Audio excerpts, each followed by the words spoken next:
This is the first time in American history where there's a serious consideration of compelling people to deliver a message that's contrary to their beliefs. Freedom of speech means the ability to refuse to speak a message you don't agree with, and the freedom to speak includes the context where other people might be offended. We recognize that on each side of this question, people are going to be offended.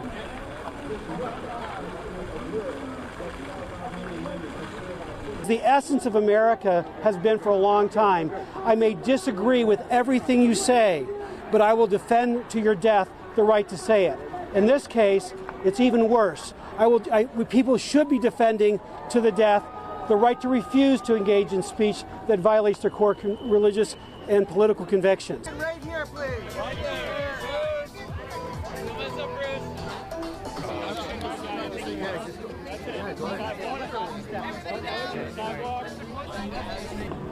It's hard to believe that the government is forcing me to choose between providing for my family and my employees and violating my relationship with God. That is not freedom. That is not tolerance. I'm profoundly thankful to the United States Supreme Court for taking my case, and I hope and pray it will affirm the freedom of artists to peacefully express themselves in ways consistent with who they are.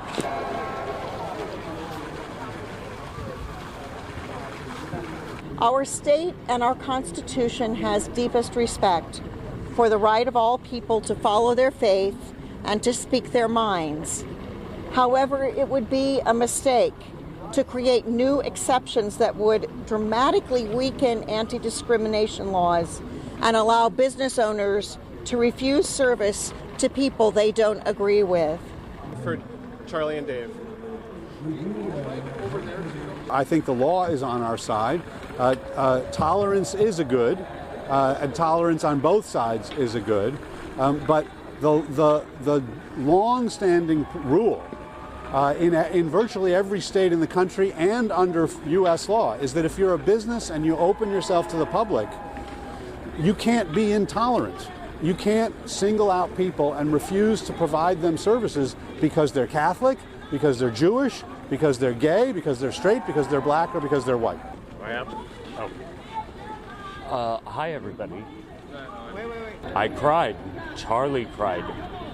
We were hurt and felt rejected, and we felt like second-class citizens in our society. And we want people to know that this story isn't an abstract. This is about real pain felt by real people and things that are suffered every day by LGBT people across this country.